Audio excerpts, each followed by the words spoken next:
리딩투자증권 리서치센터 신지훈 연구원입니다. 네. FST라는 종목에 대해서 말씀드리겠습니다. 먼저 이 페이지 먼저 보시겠습니다. 동사는 반도체와 디스플레이, 노광 공정에서 마스크를 보호하는 펠리클과 그 다음에 시가계층 증착 공정에서 온도를 일정하게 유지해주는 칠러 장비를 주력으로 생산하고 있습니다.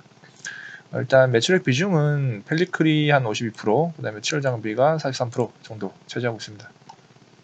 지분 구조를 보시면 최대 주주 및 특수관계인이 한 29% 정도 가지고 있고 자사주가 한 11% 정도 보유하고 있는 상황이다 라고 보시면 될 것 같고요. 최근 실적 추이를 좀 보시면 매출액 같은 경우에는 좀 변동폭이 있습니다. 이렇게. 근데 영업이익을 보셔야 되는 게 영업이익은 지속적으로 우상향을 하고 있고 올해 2020년에는 사상 최대 영업이익이 나올 것으로 추정되고 있습니다. 펠리클 사업부터 먼저 말씀드리겠습니다. 펠리클 사업은 삼성전자 내에서 MS 80% 이상 압도적인 1위를 유지하고 있습니다.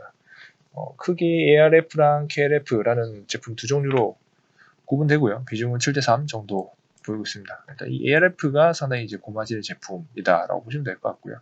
삼성전자가 초기에는 일본산 펠리클을 주로 사용했습니다. 일본의 시네츠와 아사히 카세이 같은 업체들 제품을 주로 사용을 했었고, 동사가 2011년도에 개발하고 진입한 이후로 지속적으로 MS를 늘려가서 지금 80% 수준에 이르렀다라고 보시면 되겠습니다.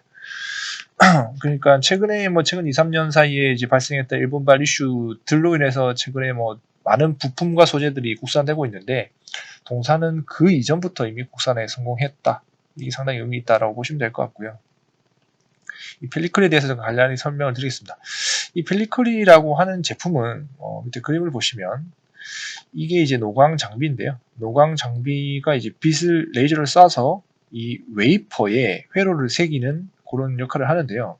그 중간에 있는 마스크가 있습니다. 이 마스크에 이제 빛을 쏴서 웨이퍼에 이제 회로를 새기는데 이 마스크가 레이저를 받게 되면 레이저에서 이제 좀 이렇게 튀기면서 오염이 생기거나 그런 문제들이 있습니다. 그 오염을 방지하기 위해서 이 펠리클을 위에다 씌우는 겁니다. 좀 다를 수 있지만 이런 식의 이제 형태가 되어지는 거죠. 밑에 마스크가 있고 그 위에 이런 식의 보호막 같은 걸 하나 더 씌우고 이제 노광 장비에 빛을 쏜다라고 보시면 됩니다. 그런 역할을 하는 게 바로 이 펠리클이다라고 생각하시면 될 것 같고요. 그럼 이제 왜 이 펠리클이 중요하냐를 좀 설명드리겠습니다. 이렇게 크게 이제 반도체 같은 경우에는 반도체는 메모리 반도체랑 비메모리 반도체로 구분됩니다. 이 비메모리는 다른 말로 이 시스템 반도체라고 부르는데요. 이 시스템 반도체는 이 메모리 반도체랑은 다르게 다품종 소량 생산을 주로 하고 있습니다. 그래서 아까 여기 말씀드린 것처럼 마스크를 여러 번 사용을 해야 되고 그다음에 이 탈부착을 많이 해야 됩니다. 왜냐하면 다품종 소량 생산, 그러니까 여러 번 다품종 이제 소량 생산에 여러 번 패턴을 찍어야 되기 때문에 탈부착을 많이 한다. 그러면 이 마스크 탈부착이 많다라는 것은 곧 펠리클 수요가 지속적으로 증가하게 된다라고 보시면 될 것 같고요. 특히 아까 말씀드린 것처럼 얘들은 이제 공정상에 KRF, ARF 두루 사용되는데 이 고스펙이 ARF 비중을 늘려감으로 인해서 CR에 대한 방어도 하고 있다라고 보시면 될 것 같습니다. 삼성전자 외에 하이닉스에도 납품을 하고 있는데 지금 현재 MS 한 35% 정도 보여지고 있습니다. 근데 하이닉스 같은 경우에는 삼성전자 달리 국산화 비중이 상당히 크지 않았습니다. 현재도 일본산 비중이 상당히 높은데 최근 국산화 트렌드에 따라서 향후에는 MS 증가도 계속 지속적으로 증가할 것으로 보여지고 있습니다. 그리고 이제 이 반도체 생산 공정에서 미세 공정화가 되면서 이 노광 장비를 ASML, 네덜란드 ASML이라는 회사의 EUV 노광 장비를 필수적으로 사용하고 있습니다. 이 5나노미터 이하의 제품에 대해서는. 근데 현재 이 5나노미터, 이 EUV용 펠리클은 개발되어 있지 않습니다. 그리고 이 개발되어 있지 않고 그냥 단순히 그냥 마스크에다가 이제 노광 레이저를 쏘는 거죠. 그러면 마스크가 이제 오염되는 정도가 더 심해지는 상황이다라는 거, 그게 상당히 의미가 있는데, 그렇기 때문에 이 EUV 전용 펠리클을 동사가 지금 개발 중입니다. EUV 펠리클 지금 개발 진행 중이고, 삼성전자의 5나노 양산 라인이 내년쯤 목표를 하고 있는데, 이 양산 라인 도입 맞춰서 동사도 이제 개발을 진행하고 있습니다. 이게 이제 국내뿐만 아니라 해외사까지 해서 한 3개 정도 회사들이 지금 이 EUV형 전용 펠리클을 개발 중인데, 저희가 판단했을 때는 이미 삼성전자 내에서 MS80 Pro를 가지고 있고, 아주 오랜 기간 동안 이 삼성전자와의 협업을 하면서 삼성전자가 원하는 요구사항을 잘 알고 있기 때문에 동사가 이제 개발을 하게 되면 삼성전자 향으로 이제 들어갈 채택될 확률이 상당히 높지 않나 이렇게 보고 있고요. 이 상당히 중요한 게 이 회사는 빨리 출시한다기보다는 내구성과 투과율을 높인 이 고스펙 제품의 개발에 중점을 두고 있습니다. 그러니까 우리가 뭐 세계 최초 뭐 EUV형 전용 펠리클을 만든다라기보다는 이제 안정성이나 이 향후에 이제 좀 더 나은 제품을 만들기 위해서 좀 노력을 하고 있다라고 보시면 될 것 같습니다. 요게 이제 아까 말씀드린 펠리클이 어떻게 마스크를 보호하는지 메커니즘에 대한 설명이고요. 이제 지금 개발하고 있는 EUV용 펠리클의 샘플 제품입니다. 삼성전자의 10인치 웨이퍼 인풋과 이 펠리클 부분의 실적이 상당히 연동이 많이 되고 있습니다. 그림 보시면 이 회색이 이제 삼성전자 10인치 웨이퍼 인풋인데요. 웨이퍼 인풋이 지속적으로 증가를 하고 있습니다. 지속적으로 증가함과 동시에 FSD의 펠리클 사업부의 매출도 같이 올라간다라고 보시면 될 것 같고요. 내년도 내후년도에는 삼성전자 웨이퍼 인풋이 이렇게 더 많아질 겁니다. 그러면 자연스레 동사의 실적도 더 개선될 거다라고 보시면 될 것 같고요. 삼성전자가 상당히 의미 있는 움직임을 현재 보여주고 있습니다. 작년 4월에 스템 반도체 분야에 130조 원을 투자하겠다라고 오픈하면서 2030 반도체 비전을 발표했습니다. 이게 무슨 의미를 가지고 있냐? 삼성전자가 지금 스템 반도체에서 2위를 하고 있는데요. 그림에 보시는 것처럼 삼성전자가 글로벌 파운드리, 그러니까 스템 반도체 분야에서 2위를 하고 있는데 1위인 대만의 TSMC와의 격차가 상당히 큽니다. 이거를 삼성전자는 앞으로 따라잡겠다. 그리고 따라잡아서 1위로 앞서겠다라고 말하고 있습니다. 그 이유는 반도체 시장은 메모리와 비메모리 반도체로 구분되는데요. 이 비메모리는 통상 시스템 반도체라고 부릅니다. 삼성전자 1위가 하고 있는 이 메모리 반도체는 100조 원 규모의 시장이고요. 비메모리 반도체는 300조 원 규모의 시장입니다. 이 300조 원 규모의 시장에서 삼성전자는 현재 2위를 하고 있지만 1위와의 격차가 상당히 크다. 즉 삼성전자가 앞으로 이 비메모리 반도체 시장에서 먹을 게 상당히 많다라는 걸 알고 있고 그 부분을 이제 앞으로는 진출하겠다라고 말을 했습니다. 그런데 이 말만 하고 과연 결과물이 있냐? 결과물이 있습니다. 이 내용을 표로 정리한 게 바로 이겁니다.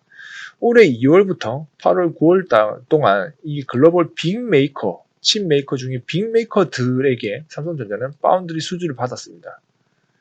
이게 상당히 의미가 있습니다. 이런 진행 사항들이 상당히 공격적이고 결과물이 나오고 있기 때문에 삼성전자가 앞서 언급한 이런 시장을 앞으로 장악해 나갈 건데, 그러면 자연스레 웨이퍼 투입량이 늘어나게 되고 이 펠리클 부분의 매출도 같이 올라가게 된다라는 게 핵심입니다. 자, 그리고 앞서 말씀드린 거는 반도체 부분의 펠리클이고요. 디스플레이를 만드는데도 펠리클이 사용됩니다. 주 고객사는 LG 이노텍과 LG 디스플레이가 주 고객사이고요. 그동안 OLED 부분에서 6세대, 8세대에서 이제 투자가 많이 이루어졌고 펠리클은 이미 진행이 돼서 들어가고 있습니다. 근데 앞으로 이 고객사들이 10.5세대 투자를 계속해서 진행을 하고 있고 향후에는 10.5세대에도 펠리클이 들어갈 겁니다. 근데 기존에 6세대, 8세대에 들어갔던 제품 대비 ASP가 상당히 크게 상승을 합니다. 그러면 마진 개선이 상당히 빠르게 나타날 수 있기 때문에 디스플레이 부분에서도 상당히 실적 증가에 대한 기대감이 커질 수 있다라고 보시면 될 것 같고요. 그 다음 주력 또 다른 사업부인 이 칠러 장비인데요. 칠러 장비 같은 경우에는 아까 말씀드린 것처럼 식각 공정에서 과도한 열이 발생을 하면 그 열을 주변 온도와 일정하게 유지해주는 그런 효과를 내는 장비다라고 보시면 될 것 같고, 주 고객사는 삼성전자와 SK하이닉스입니다. 올해 상반기에 삼성전자가 좀 투자를 하면서 칠러 장비 매출이 좀 나왔습니다. 그리고 내년에는 삼성전자가 P3, 그다음에 P4 투자를 추가적으로 진행할 예정이기 때문에 칠러 장비 매출은 계속해서 이어질 거다라고 보시면 될 것 같고요. 올해는 SK 하이닉스가 투자를 거의 안 했습니다. 그러면서 이제 내년에 투자가 다시 본격화될 거다라고 보고 있는데, 만약에 SK 하이닉스가 내년에도 투자를 하지 않게 되면 삼성전자 대비 상당히 기술 격차 그리고 이제 캐파 격차가 벌어지게 되기 때문에 내년에는 꼭 투자에 나설 것이다. 그래서 내년에는 삼성전자뿐만 아니라 하이닉스향 매출도 추가될 거다라고 보고 있습니다. 자, 그리고 자회사들을 좀 보셔야 되는데요.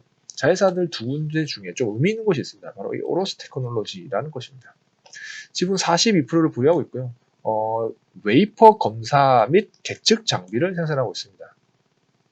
아까 말씀드린 이제 노광 공정에서 이렇게 생산한 웨이퍼들, 이렇게 회로들이 막 설계 되어 있는데, 이런 웨이퍼들을 여러 장 이렇게 적층을 하게 됩니다. 이렇게 막 적층을 하게 돼서 쌓게 되죠, 위로.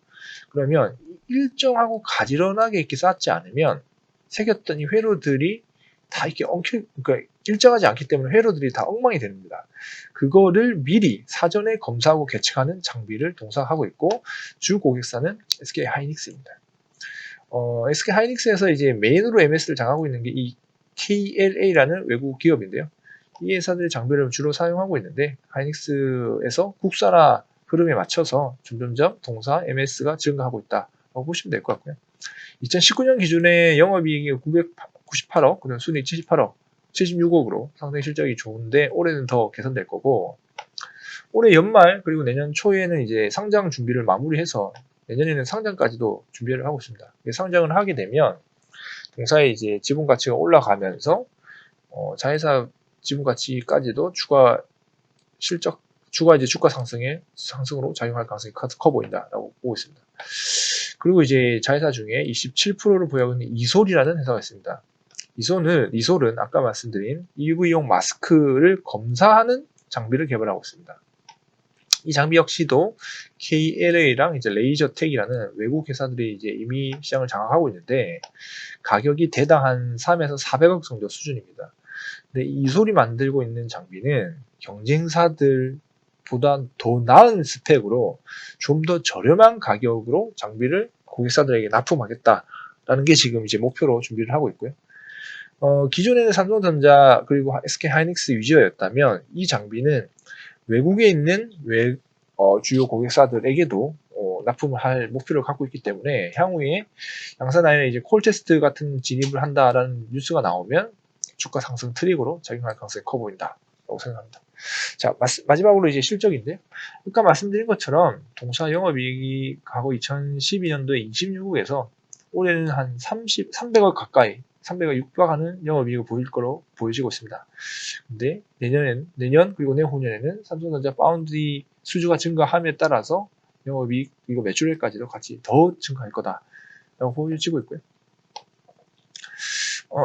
그리고 이제 마지막으로 아까 언급드린 EV용 펠리클이 개발이 되고 삼성전자로 이제 납품이 들어가게 되면 멀티플 리레이팅까지도 나타나기 때문에 지금 주가 상황에서 밸류에이션을 고민하기에는 아직 좀 이른 시기상조가 아닌가라고 보고 있고, 지금부터는 계속해서 매수해서 비중을 채워가야 되는 타이밍이다 이렇게 보고 있습니다. 네, 이상입니다.